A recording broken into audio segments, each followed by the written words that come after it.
Hello everyone. जैसा कि सबको पता है कि जेबीटी कमीशन 2026 का जो एग्ज़ाम है वो हो चुका है। इसकी आंसर की भी हमारे पास आ चुकी है। जो आने को बाकी है वो है इसका रिज़ल्ट। जो अनुमान ऐसा लगाया जा रहा है कि अप्रैल के एंड तक तो आ ही जाएगा, क्योंकि अभी हमें पता है कि आर्ट्स का जो कमीशन का रिज़ल्ट है वो भी आना बाकी है। तो यहाँ पे हम डिस्कस करेंगे कि कितनी कट ऑफ जा सकती है जेबीटी कमीशन की अलग अलग कैटेगरीज़ की। जैसे थोड़ी पहले बेसिक इन्फॉर्मेशन देख लेते हैं। हमें पता है कि टोटल मार्क्स कितने थे। 100 मार्क्स का जो एग्ज़ाम है ये कंडक्ट किया गया है, जिसमें टोटल हमारे पास 200 क्वेश्चंस थे। एक क्वेश्चन हाफ मार्क का था। एग्ज़ाम कंडक्ट हुआ था 25 से 27 फरवरी के बीच में। टोटल 9 शिफ्ट में ये पेपर लिया गया है। अगर हम ये देखें कि हाँ पेपर का लेवल क्या था, तो मॉडरेट लेवल का था। हम ये नहीं बोलेंगे एक्सट्रीम टफ था या एक्सट्रीम लो था, मॉडरेट लेवल का था। हाँ, जो पेपर का पैटर्न है, एग्ज़ाम पैटर्न है, वो बहुत अलग चेंज हो चुका है कि पहले जैसे आता था, क्वेश्चंस जिस तरह के आते थे वैसा अब कुछ भी नहीं है। पहले आपको भी पता है कि पहले हमें जो साइकोलॉजी थी, जैसे उसके क्वेश्चंस काफ़ी आते थे। एचपी जीके के क्वेश्चंस देखने को अच्छे मिलते थे, ठीक है। इवन इंडियन जीके के भी क्वेश्चंस आते थे। अभी जो मैक्सिमम शिफ्ट में जो पेपर आया है उसमें एचपीजी के साइकोलॉजी के तो क्वेश्चंस ना के बराबर कट्ठे हो चुके हैं। एचपीजी के भी 1 या 2 क्वेश्चन आए, और कुछ शिफ्ट्स में तो वो भी नहीं आए हैं। इंडियन जीके के भी काफ़ी शिफ्ट्स ऐसे हैं जिनमें क्वेश्चन आए ही नहीं हैं या बहुत कम आए हैं। तो हम ये देखते हैं कि पेपर जो अभी तक एग्ज़ाम का पैटर्न है वो पहले से बिल्कुल बदल चुका है।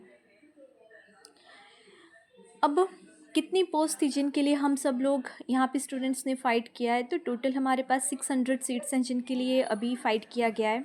कितने एप्लीकेंट्स हैं जिन्होंने अप्लाई किया था, तो 17,000 के अराउंड एप्लीकेंट्स हैं जिन्होंने अप्लाई किया था। इनमें कुछ ऐसे भी होते हैं जो पेपर देने ही नहीं चाहते हैं, ठीक है, पर फिर भी हम 17,000 मान के चलते हैं। अब कंपटीशन का लेवल देखोगे तो एक सीट के ऊपर 28 से 29 कैंडिडेट हैं जो फाइट कर रहे हैं। तो हम ये नहीं बोलेंगे कि हमारे पास सीट्स बहुत कम है। 28 से 29 कैंडिडेट एक सीट के ऊपर फाइट कर रहे हैं, जो इतना बुरा नहीं है।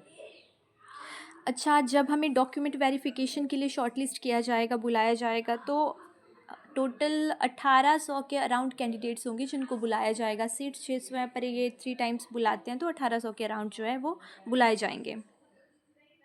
अच्छा, मार्क्स की बात करते हैं तो देखिए, जैसे आपने भी थोड़ा अपने आसपास देखा ही होगा कि कितने मार्क्स आ रहे हैं लोगों के। हमारे पास जो डाटा अवेलेबल है हम उसके अकॉर्डिंग बोल रहे हैं कि बहुत कम स्टूडेंट्स हैं जिनके मार्क्स जो है 80 से अबव गए हैं। पर ये नहीं है कि है ही नहीं ऐसा कोई जिसके मार्क्स 80 से अबव गए हों। ऐसे स्टूडेंट्स हैं जिनके मार्क्स 80 से अबव गए हैं, पर बहुत कम है। 75 से 80 के बीच में भी इवन ज़्यादा स्टूडेंट्स नहीं हैं, कम है, बहुत लिमिटेड क्राउड है। अब देखो, इससे हमें ये पता लग रहा है कि 75 से अबव जो हैं उनका तो सिलेक्शन हो ही जाएगी। जो स्ट्रॉन्ग कंपटीशन बना हुआ है वो है 70 से 75 के बीच में, क्योंकि काफ़ी स्टूडेंट्स हैं जिनके मार्क्स 70 से 75 के बीच में लाई कर रहे हैं, ठीक है। तो उनके दिमाग में थोड़ा ये भी है कि सिलेक्शन होगी नहीं होगी। 65 से 70 के बीच में सबसे ज़्यादा कैंडिडेट्स जो आपके पास देखने को मिल रहे हैं वो 65 से 70 के बीच में ही हैं, ठीक है। मैक्सिमम इसी के बीच में लाई कर रहे हैं। 60 से 65 के बीच में भी बहुत सारे कैंडिडेट्स हैं, ठीक है। लेकिन सबसे ज़्यादा जो हमें देखने को मिल रहे हैं वो मिल रहे हैं हमें 65 से 70 के बीच में। अच्छा, अब एक्सपेक्टेड कट ऑफ की बात करते हैं कैटेगरी वाइज। तो जेबीटी की एक्सपेक्टेड कट ऑफ है कि 70 से 72 के बीच में जो है जिनके मार्क्स होंगे। ये आफ्टर नॉर्मलाइजेशन कर रहे हैं हम, बात है ना, ये अभी के मार्क्स नहीं है जो हमारी आंसर की आई है उसके अकॉर्डिंग नहीं बोल रहे हैं। नॉर्मलाइजेशन सबको पता है कि यहाँ पे नॉर्मलाइजेशन होगी, तो नॉर्मलाइजेशन के बाद जो एक्सपेक्टेड कट ऑफ है जनरल कैटेगरी की वो मान के चल रहे हैं हम 70 से 72 के बीच में। ओबीसी की अगर आप देखोगे तो ये जा सकती है 65 से 67 के बीच में। अब अगेन ये जो 65 से 67 के बीच में ओबीसी की एक्सपेक्टेड कट ऑफ की बात कर रहे हैं, ये भी आफ्टर नॉर्मलाइजेशन है। ये सारी की सारी जितनी मैं बता रही हूँ ये आफ्टर नॉर्मलाइजेशन ही होगी। ईडब्ल्यूएस कैटेगरी की बात करें तो एक्सपेक्टेड कट ऑफ जाएगी 66 से 68 के बीच में। ये हम मान के चल रहे हैं कि इतनी जाएगी, 66 से 68 के बीच में जाएगी ईडब्ल्यूएस की। एससी कैटेगरी की 61 से 63 के बीच में मान के चल रहे हैं, जितना डाटा हमारे पास अवेलेबल हो पाया है उसके अकॉर्डिंग ये है, ठीक है।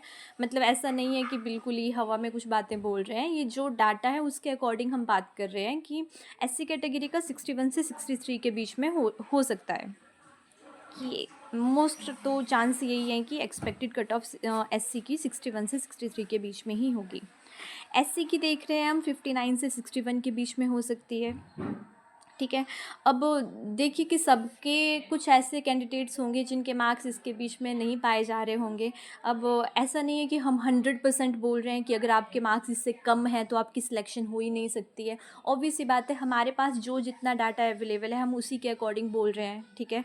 तो ये नहीं सोच के मानना है किसी ने कि अच्छा इससे कम मार्क्स है अब तो भी हमारी सिलेक्शन होगी नहीं, या कहीं और भी आप यूट्यूब पे या किसी और सोर्स पे देख रहे हो, ठीक है, और वहाँ पे भी अगर इस तरह का कोई बोल रहे हैं, एक्सपेक्टेशंस लगा रहे हैं कि इतनी हो सकती है कट ऑफ, तो ये मान के नहीं चलना है।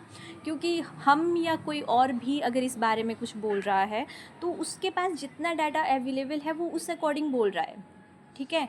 अब आपके मार्क्स से किसी सबके मार्क्स तो किसी के पास भी नहीं होगी कि वो फुल डाटा तो हमारे पास किसी के पास भी नहीं होगा, पर जितना डाटा अवेलेबल है हम सब उसी के अकॉर्डिंग अनुमान लगा रहे हैं, ठीक है। तो अभी के लिए थैंक यू। बाकी आप सब बता सकते हैं कमेंट्स में कि किसके मार्क्स कितने हैं, ताकि उससे थोड़ा और हमें क्लैरिटी हो सके।